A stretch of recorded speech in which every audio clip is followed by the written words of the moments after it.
1990 पूंछ में Indian army checking के time एक आतंकवादी को पकड़ता है जो पाकिस्तान के एसएसजी कमांडो होता है, लेकिन जिहाद करने के लिए पाकिस्तान से भारत आता है।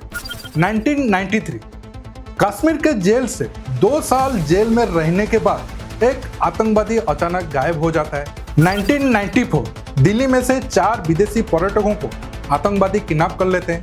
मकसद ये होता है भारत सरकार पर दबाव डाल के कश्मीर के जेल में बंद मसूद अजहर को कैसे छुड़ाया जाए। 27 फरवरी 2000 राजौरी में एक आर्मी पोस्ट पर आतंकी हमला होता है। आतंकवादी एक भारतीय सैनिक का सर काट के अपने साथ ले जाते हैं। अप्रैल 2002 पाकिस्तान के पूर्व प्रेसिडेंट परवेज मुशर्रफ को बम से उड़ाने की कोशिश होती है। 2003 ISI एक मोस्ट वांटेड आतंकवादी को गिरफ्तार करता है, उसको 1 साल जेल में रख के उसको टॉर्चर करता है, फिर 2004 को उसको रिहा कर देता है। 27 दिसंबर 2007 रावलपिंडी में पाकिस्तान के पूर्व प्रधानमंत्री बेनजीर भुट्टो की क्रूरता से हत्या की जाती है। 2008 नवंबर 26 मुंबई में भारत पर सबसे बड़ा आतंकी हमला होता है। नवंबर 19 2008 मुंबई अटैक से ठीक 7 दिन पहले पाकिस्तान के इस्लामाबाद के मेन रोड पर पाकिस्तान आर्मी के रिटायर्ड 2 स्टार जनरल को बीच सड़क पर गोली मारकर हत्या कर दिया जाता है। 2008 तब पाकिस्तान आर्मी चीफ अशफाक परवेज कयानी को बम से उड़ाने का साजिश किया जाता है। 30 दिसंबर 2009 अफगानिस्तान में अमेरिकन बेस कैंप चंपन पर आतंकी हमला होता है, जिसमें 7 अमेरिकी मारे जाते हैं, उसमें से 5 CIA के ऑफिसर होते हैं। 13 फरवरी 2010 को पुणे के जर्मन बेकरी में एक ब्लास्ट होता है जिसमें 18 लोगों की जान जाती है। 2010 में लादेन अफगानिस्तान में अपना संदेश भेजता है। उस संदेश में वो अपने खास आदमी को कहता है कि अमेरिकी प्रेसिडेंट बराक ओबामा को हत्या करने के प्लान तैयार करें। दोस्तों, अब आप सोच रहे हैं कि पिछले 1 मिनट में हम आपको ये जो इंसिडेंट बता रहे हैं इसके पीछे कनेक्शन क्या है। दोस्तों, कनेक्शन है। अब तक हम आपको जितने आतंकी इंसिडेंट के बारे में बताया, ये सब हमले में एक आतंकी का डायरेक्ट और इनडायरेक्ट कनेक्शन है। एक वक्त में वो 4 देश भारत, पाकिस्तान, अमेरिका और अफगानिस्तान में मोस्ट वांटेड आतंकी लिस्ट में शामिल था। दुनिया का ये पहला आतंकी है जो भारत और पाकिस्तान दोनों देशों के लिए दुश्मन बना। हालांकि शुरू में ये पाकिस्तान के लिए हीरो था, पाक आर्मी में कमांडो था, पर बाद में ये पाकिस्तान को भी नहीं छोड़ा। दोस्तों, इस खतरनाक आतंकी का नाम है इलियास कश्मीर उर्फ मेजर इकबाल, जिसका रोल धुरंधर मूवी में अर्जुन रामपाल कर रहे हैं। दोस्तों, इलियास कश्मीरी को दुनिया का सबसे खतरनाक टेररिस्ट कहा जाता है। भारत के टॉप 5 मोस्ट वांटेड लिस्ट में उसका नाम था। आज भी इसके मौत को लेकर कोई पुख्ता सबूत नहीं है। दोस्तों, इस वीडियो को हम 2 पार्ट में डिवाइड करेंगे। पहले पार्ट में हम जानेंगे कि कैसे अमेरिका और पाकिस्तान इसका इस्तेमाल करके भारत में आतंकी हमला करने की कोशिश किए थे। दूसरे पार्ट में हम जानेंगे कि ऐसा आखिर क्या हुआ कि इलियास कश्मीरी पाकिस्तान और अमेरिका का ही सबसे बड़ा दुश्मन बन गया। साथ में इसकी मौत के ऊपर जो भी सवाल है उस पर भी चर्चा करेंगे। आप वीडियो में आखिर तक बने रहिए। दोस्तों, 1990 में कश्मीर में लगभग 10,000 के करीब आतंकवादी थे और उसमें से ज्यादातर पाकिस्तान ओरिजिन के ही थे। इसलिए कश्मीर में आर्मी के पास चुनौती थी ये सब आतंकवादियों को खत्म करके कश्मीर में शांति लाए। 1990 में जुलाई महीने में पूंछ एरिया में मेन रोड पर आर्मी का चेकिंग होता है, क्योंकि इनपुट ये था इस रास्ते कुछ आतंकी सिविलियन बनकर गुजरने वाले हैं। और दोस्तों, इनपुट सही भी होता है। चेकिंग के टाइम इलियास कश्मीरी अपने साथी के साथ पकड़ा जाता है। ये बड़ा कामयाबी था, क्योंकि इलियास कश्मीरी ना सिर्फ आतंकी था बल्कि वो पाक आर्मी में SSG कमांडो भी था। अरेस्ट करने के बाद फिर उसे कश्मीर के सेंट्रल जेल भेजा जाता है। वहां पर इलियास कश्मीरी 2 साल तो रहता है, लेकिन एक दिन अचानक वो रातों रात जेल से भाग जाता है। इसमें जेल में तैनात कुछ पुलिस उसको मदद करते हैं। जेल से भागने के बाद वो 1 साल गायब रहता है। फिर 1994 में उसका जिक्र आता है। 1994 में दिल्ली में 4 विदेशी पर्यटकों का अपहरण किया जाता है।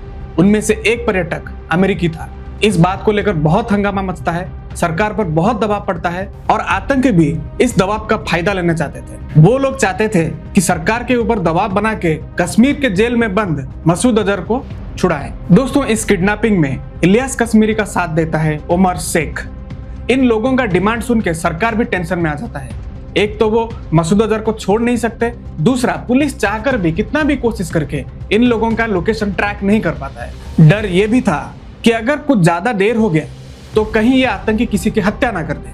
और तब अचानक से एक चमत्कार होता है। गाजियाबाद में एक घर में सुबह दूध वाला दूध देने के लिए दरवाजा ठोकता है। दूध देते वक्त उसका नजर अचानक से घर के अंदर पड़ता है। तब वो देखता है घर के अंदर एक शख्स AK-47 लेके घूम रहा है। वो तुरंत इस बात को नजदीकी पुलिस स्टेशन में रिपोर्ट करता है। दोस्तों, पुलिस इस बात को सीरियसली लेता है और घर को चारों तरफों से वो घेर लेते हैं। इसके बाद सेंट्रल एजेंसियों को इन्फॉर्म किया जाता है और वेट करते हैं दिल्ली से कमांडो आने के बाद ऑपरेशन शुरू करेंगे। लेकिन तब घर के अंदर से आतंकियों को ये बात पता चल जाता है कि बाहर पुलिस है। वो अचानक फायरिंग कर देते हैं। जवाब में पुलिस भी फायरिंग करता है। और दोस्तों, इस ऑपरेशन में पुलिस SHO समेत एक और पुलिस कर्मी का बलिदान हो जाता है।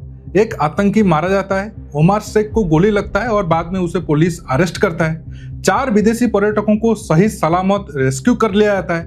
लेकिन मेन मास्टरमाइंड इलियास कश्मीरी वहां से भाग जाता है और पुलिस उसे पकड़ नहीं पाता है। इसके बाद इलियास कश्मीरी भारत से पाकिस्तान भाग जाता है और 6 साल बाद एक्टिव होता है। 27 फरवरी 2000 जम्मू कश्मीर रजौरी में नौशेरा सेक्टर पर इंडियन आर्मी के अशोक लाइटनिंग पोस्ट पर पाकिस्तान ताबड़तोड़ फायरिंग और मोटर से अटैक करता है। पोस्ट पे जितने भी जवान थे वो भी पाकिस्तान को कड़ा जवाब देते हैं। तब पाकिस्तान आर्मी की कवर फायरिंग और कोहरा का फायदा उठाते हुए इलियास कश्मीरी और 25 आतंकी इंडियन आर्मी पोस्ट पर हमला बोल देते हैं। दोस्तों, इलियास कश्मीरी 24 साल के जवान भाऊ साहेब मारुति तलेकार जी का सर को काट कर ले जाता है और POK में खुलेआम वो सर को पब्लिक में दिखाता है।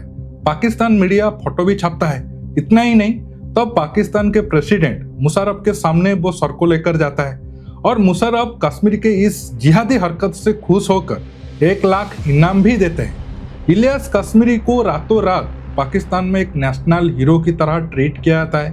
ये सब देखकर इलियास कश्मीरी को लगता है वो जो चाहे कर सकता है। और दोस्तों, ये सोच के चलते वो आगे जाकर पाकिस्तान के लिए भस्मासुर बनता है। 9/11 अटैक के बाद अमेरिका अलकायदा के पीछे हाथ धो के पड़ जाता है। यहाँ तक कि अफगानिस्तान में अमेरिका तालिबान के खिलाफ भी जंग छेड़ देता है। लेकिन यहाँ पे अमेरिका को एक पार्टनर की जरूरत होती है, तो उसके मदद करने के लिए सामने आता है पाकिस्तान। डॉलर की लालच में पाकिस्तान अपने जिहादी दोस्त तालिबान और अलकायदा को धोखा दे देता है। यह सब देखकर इलियास कश्मीरी नाराज होता है और वो मुशर्रफ के ऊपर भड़क जाता है। पहले तो वो मुशर्रफ को रिक्वेस्ट करता है कि वो अमेरिका का मदद ना करे, लेकिन उसके बात को कोई सीरियसली नहीं लेता है। फिर इलियास कश्मीरी मुशर्रफ को जान से मारने की साजिश रचता है ताकि वो अपनी जिहादी भाइयों का बदला ले पाए।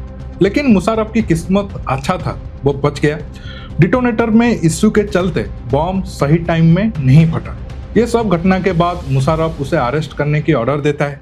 इसके बाद ISI उसे अरेस्ट करके ना सिर्फ टॉर्चर करता है बल्कि 1 साल तक जेल में रखता है। इसके बाद कश्मीरी और खूंखार बन जाता है। उस टाइम इलियास कश्मीरी जेल में रहकर यह सोचता है कि जिस पाकिस्तान के लिए उसने इतना कुछ किया, जब वो आज जिहाद और इस्लाम के सपोर्ट में खड़ा है, तो पाकिस्तान क्या कर रहा है, उसको जेल में डालकर उसको टॉर्चर कर रहा है। फिर वो प्लान बनाता है जेल से छूटने के बाद वो अमेरिका और जो पाकिस्तान ऑफिसर्स अमेरिका पॉलिसी का सपोर्ट करते हैं उनके खिलाफ जिहाद करेगा। 1 साल बाद जेल से छूटने के बाद वो अफगानिस्तान और पाकिस्तान के बॉर्डर के पास अपना अड्डा बना लेता है और वहां से सब कुछ ऑपरेट करता है और एक के बाद एक आतंकी घटना को अंजाम देता है, जो हमने वीडियो के स्टार्टिंग में जिक्र किया था। बेनजीर भुट्टो की हत्या से लेकर रिटायर्ड पाक आर्मी जनरल को रोड पे हत्या करना हो, पाक आर्मी चीफ कयानी को जिम से लौटते वक्त उसके कार को बम से उड़ाने की प्लानिंग करना हो, ये सब काम एक के बाद एक इलियास कश्मीरी करता है। सेम टाइम में भारत पर 26/11 मुंबई अटैक होता है, जो अब तक का भारत पर सबसे बड़ा आतंकी हमला है। 2 साल बाद 2010 में पुणे में जर्मन बेकरी में बम ब्लास्ट होता है, 18 लोग मरते हैं। ये 2 ब्लास्ट का मास्टरमाइंड भी इलियास कश्मीरी ही होता है। लेकिन 2009 में इलियास कश्मीरी एक बड़ा गलती कर देता है, जिसके चलते अमेरिका उसके पीछे हाथ धोकर पड़ जाता है। पाकिस्तान के जेल से निकलने के बाद इलियास कश्मीरी तुरंत अलकायदा ज्वाइन करता है, लेकिन अमेरिका पर बड़ा हमला वो 30 दिसंबर 2009 को करता है। अफगानिस्तान में कैंप चैपमैन पाकिस्तान आर्मी के लिए इंपॉर्टेंट था, क्योंकि अफगानिस्तान और पाकिस्तान में आतंकवादियों के ऊपर कहां और कब ड्रोन अटैक होगा, इस बेस से इंटेलिजेंस आता था। इसी बेस से ही बड़े बड़े आतंकवादी जिहादियों के ऊपर नजर रखा जाता था। इसलिए कश्मीरी प्लान करता है इस बेस पर बड़ा से बड़ा अटैक करके ज्यादा से ज्यादा CIA ऑफिसर को मार के एक खौफ पैदा करे। दोस्तों आफ्टरनून 5 बजे के करीब एक कार आकर कैंप चंपमान के जो मिलिट्री बेस है उसके गेट पर आकर रुकता है। सिक्योरिटी गार्ड आकर कार को चेक करते हैं। वो देखते हैं कि उस जो मिलिट्री कंपाउंड है उसका जो सिक्योरिटी हेड है वो कार में बैठे हुए हैं। उनके साथ में और एक डॉक्टर है जो CIA के लिए ही काम करता है। तो फिर कार को वो बोल देते हैं कि आप आगे जाओ। इसके बाद 2 और गेट क्रॉस करके कार जाकर मेन बिल्डिंग के पास पहुंच जाता है। दोस्तों अंदर बिल्डिंग में ये दोनों का इंतजार एक बड़ा बर्थडे केक के साथ किया जाता है, क्योंकि वो जो डॉक्टर था वो उस एरिया में एक बड़ा इंटेलिजेंस नेटवर्क चलाता था जिससे अमेरिका को हेल्प होता था आतंकवादी और जिहादियों के खिलाफ ऑपरेशन करने में। और आज उसका बर्थडे था तो अंदर जितने भी ऑफिशियल थे, आर्मी ऑफिशियल थे, CIA ऑफिशियल थे, वो सब उसका बर्थडे मनाने के लिए एक रूम में वेट करते हैं। और दोस्तों उस रूम में 20 के करीब लोग होते हैं और जिनमें वो आर्मी बेस का हेड CIA ऑफिसर भी होते हैं। और तब रूम में ये दोनों का एंट्री होता है और एंट्री के कुछ सेकंड के बाद अचानक एक बड़ा धमाका होता है जिसमें 9 लोगों की मौत हो जाता है और उसमें 7 CIA के ऑफिसर होते हैं। और उस बेस का जो हेड ऑफिसर है जो CIA से हैं उनका भी मौत हो जाता है। और ये CIA के ऊपर इतिहास का दूसरा सबसे बड़ा हमला होता है। दोस्तों जिस डॉक्टर का ये सब बर्थडे मनाने के लिए इकट्ठा हुए थे वो डबल एजेंट निकलता है और वो खुद सुसाइड बम्बर बनकर वहां पे फट जाता है, क्योंकि वो डॉक्टर जरूर था लेकिन वो सीरिया के एक मुस्लिम फैमिली से बिलोंग करता था। और दोस्तों सही टाइम आने पर इलियास कश्मीरी उस जिहादी डॉक्टर का इस्तेमाल करके अमेरिका पर अफगानिस्तान में बड़ा हमला कर देता है। इस घटना के बाद इलियास कश्मीरी का इज्जत अलकायदा में बहुत बढ़ जाता है। ओसामा बिन लादेन कश्मीरी की प्लानिंग और एग्जीक्यूशन से बेहद खुश होता है। इसलिए लादेन तब के अमेरिकी प्रेसिडेंट बराक ओबामा को मारने की काम इलियास कश्मीरी को देता है। तब ये लगने लगा था लादेन के बाद कश्मीरी अलकायदा का हेड बनेगा। लेकिन दोस्तों अमेरिका भी चुप नहीं बैठता है। अमेरिका कश्मीरी को मारने के लिए कोशिश करने लग जाता है। 7 सितंबर 2009 नॉर्थ वजीरिस्तान में अमेरिका ड्रोन अटैक करके बताता है कि कश्मीरी मारा गया है, लेकिन कुछ टाइम के बाद पता चलता है कि कश्मीरी जिंदा है। 3 जून 2011 साउथ वजीरिस्तान के एक टेरर कैंप में अमेरिका ड्रोन अटैक करता है और कश्मीरी का मारे जाने की खबर देता है। लेकिन बाद में पता चलता है कि ड्रोन अटैक के 10 दिन पहले कश्मीरी वहां से भाग चुका था। आज भी इलियास कश्मीरी का मौत एक राज है। दोस्तों आप ये सब देख के समझ सकते हैं कि इलियास कश्मीरी को क्यों दुनिया का सबसे खतरनाक आतंकी कहा जाता था। दोस्तों आपको ये वीडियो कैसा लगा आप हमें कमेंट करके जरूर बताइए। साथ ही साथ इस वीडियो को ज्यादा से ज्यादा लाइक करें, हमारे चैनल को सब्सक्राइब करें। मिलते हैं अगली बार एक नए टॉपिक के साथ।